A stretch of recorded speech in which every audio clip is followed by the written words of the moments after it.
সকালবেলা ঘুম থেকে উঠা তাড়াতাড়ি করে চারটা ভর্তা ভর্তি ভাত রাইন দেখাইয়া আয়া পড়ছি সেলাই মেশিনে সেলাই করবেন নিকা বইয়া বইয়া জামাটা বানাইলাম। এই যে আমার জামাটা বানানি কমপ্লিট হয়ে গেছে গা। কত সুন্দর করে একটা জামা বানাইলাম। জামার দুই সাইড আবার এই যেরকম টার্সেল দিয়ে দিছি। দেন তো আপনাদের কাছে কি বানাইতেছে কইলাম জামা যখন বানাইলাম তাহলে আপনাদের একটু দেখাই। ইদানিং বেশি একটা সেলাই মেশিনে সেলাই করবার মন চায় না, তো এই তো আজকে বানাইলাম মেলা দিন পরে। এই যে এই জামার সাথে আবার এই সালোয়ারটাও বানাইলাম। আরো কয়েকটা জামা বানাবার আছে। এই যে এই সাইডে কাপড় রেখে দিছি, এগুলো হইতেছে আমার আম্মার আর আমার শাশুড়ির ব্লাউজ বানান লাগবো। এই জামাটিও আস্তে আস্তে একটা একটা করে বানাই হেলামু।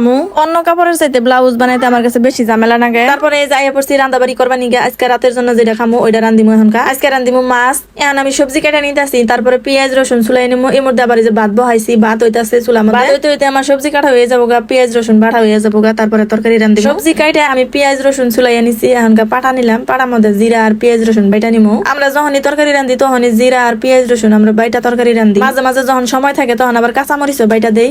তারপরে এই যে মশলা বাইটা আমি আবার মাছ ধুইয়া নিয়ে এলাম। কালকে যে ইলিশ মাছ ভাজি করে খেলাম, ওই মাছের লেজ আর মাথা ছিল, ওই মাথা আজকে রান্দিমু বেগুন টমেটো আলু আর ডাটা দিয়া। মাছ আর সবজি দিয়ে নিছি। এর মধ্যে ভাত হয়ে গেছে, আমি চেক করে দেখতেছি হইছে কিনা। তারপরে এই যে ভাত আমি নুসানি দিয়া নুসানি দিতেছি। আমরা আমগর গ্রামের ভাষায় এটারে কই নুসানি, আপনারা কারা কি কইন ওটা কমেন্ট করেন জানি। ভাত হওয়ার পরে নুসানি দেয় এরকম করে পাতিলের চারপাশ পরিষ্কার করে নেন আগে। পরিষ্কার করে তারপরে ভাতের পাতিল নামাইয়া দেই।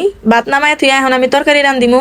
সবকিছু গুছাই নিয়ে রান্দিবানি গেলে রান্দিতে বেশি সময় লাগে না। আগে ভাত বহাইয়া দিলে তারপরে তরকারি আর মাছ কাটতে কাটতে ভাত হয়ে জায়গা।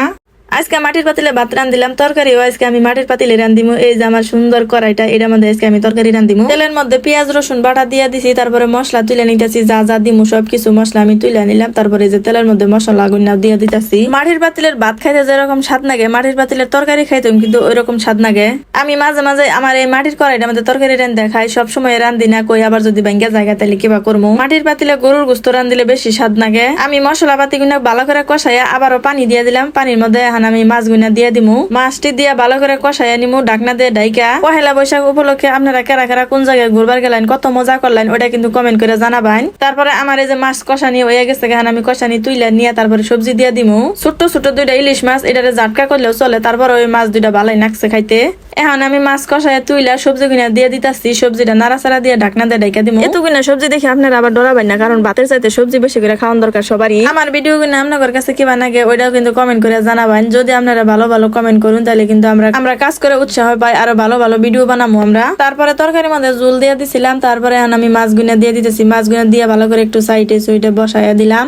আপনারা দেখুন ভালো করে আমার তরকারির কালারটা কিবা দেখা গেছে, ওইটাও কিন্তু জানাবেন কমেন্ট করে। তারপরে আমার তরকারি হয়ে গেছে, এখন আমি তরকারিটা নামাইয়া নিমু। তরকারি নামানোর আগে একটু নাড়াচাড়া দিয়ে নিতেছি।